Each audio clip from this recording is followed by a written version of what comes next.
من رحمة أرحم الراحمين أنه نزل لنا سورة كلها أمل وكلها إشراق وكلها أنس يقرأها كثير من المكروبين، حتى ذكر أبو الفرج التنوخ أن من قرأها في شدة وفي كرب لعل بنية الله يفرج عنه. كلها تشع أمل وكلها تدعوك إلى أنه سوف يكون هناك فرصة وبشرة وغدا مشرق وأمل طيب، وأنا أوصيكم بالتفكر فيها والتأمل. قريب يقول لي أحد المشايخ أنه جاء هم وغم، قال فأخذت ورددها، قال وجاء الفرج مثل فلق الصبح. اسمع إلى هذه السورة وعظها، عارف أنك تحفظها وعارف أنك تكررها، لكن قف معها الآن وقفة ثانية.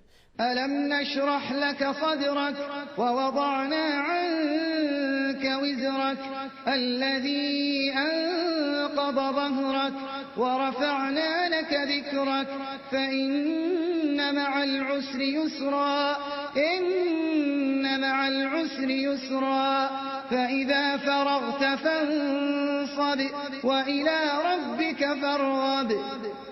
اجعل الصورة كأنها موجهة لك أنت الآن، عشها بفهم آخر. قبل أعرف أنها تكررت عليك، لكن مشكلتنا نحن أن أخذنا القرآن كأنه عادة وكأنه كلام يعني بس يتلى علينا، وأن فهمنا هو الفهم الأول له. لا، اقرأ القرآن بفهم، اقرأ القرآن بحضور بتأثير. فإن مع العسر يسرا، هنا الشاهد. أقول لكل إنسان، أنا أعرف أنك سمعت هذه العبارة، لكن الذي يسمع كلام الآن ربما مر به مصيبة أو أزمة أو مشكلة أو ألم أو مريض أو جائع أو مديون. أقول إن مع العسر يسرا، إن مع العسر يسرا. هذا كلام الله يقول ابشر في أمل. أما مر بك أزمة في بيتك أو في نفسك أو مشكلة، أما تغيرت الأحسن والأجمل، أما مر بك مثلا افتقار مالي أو مشكلة دين أو مرض في جسمك أو في أسرتك أو أزمة أو سجن أو قضية معضلة، أما تغيرت الأحسن والأجمل؟ ما الذي غيرها؟ الواحد الأحد يقول لنا إن مع العسر يسرا، إن مع العسر يسرا.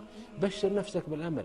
يا أخي بعض الناس إذا وقع في مشكلة وأزمة أغلق على نفسه كأنه في غرفة، وأتى يستدعي الهموم والغموم وسوف لا نخرج وهذه النهاية. بعض الناس مريض موهوم مسكون بالقلق مشؤوم، يتشائم على نفسه وعلى إخوانه. إذا كان فيها ساعة أنس قال بس والله ما ندري في العواقب. وإذا أصبح عنده نعم مثلا 90% من النعم قال بس ما عندنا سيارة، ما استطعنا نشتري سيارة. يعني ذكر هذاك النقص. مشكلتنا أن لا نشكر الله على الموجود الذي أعطانا، لكن نذكر المفقود. الواحد منا عنده نعم في نفسه وفي أهله وفي ذريته وفي دراسته وفي عمله وفي صحته وفي سمعه وفي بصره وفي منامه وفي بيته وكل شيء، ولكن ينقص شيء. مثلا ما استطاع يحصل على وظيفة، ما استطاع يتزوج مثلا، ما عنده شيء، معلق الدنيا كله ومشغل العالم بهذه المساء، ودائما زفيره وشهيقه ويذكر الآهات والونات والإزعاج. حتى بعضهم الآن مشافى في كل جسمه، لكن عنده ألم بسيط أو عنده مرض زاره مرض في جسمه أوقف الدنيا لهذا، وكأنه ما نعم، وكأن الله ما أعطاه شيء. ولهذا ينبغي علينا نعدد النعم التي أعطانا الله. وبعدين حدث نفسك يا أخي بالأمل من نعم الله عليك، إنه مهما مر بك من هم، لكن انظر الساعة التي بعدها أو اليوم التي بعده، الله يجدد لك الأمل ويجدد لك البشرى ويأتيك شيء إن شاء الله يسعدك ويفرحك. أنا أبشر المغمومين بفجر صادق بإذن الله. إن مع العسر يسرا، إن مع العسر يسرا.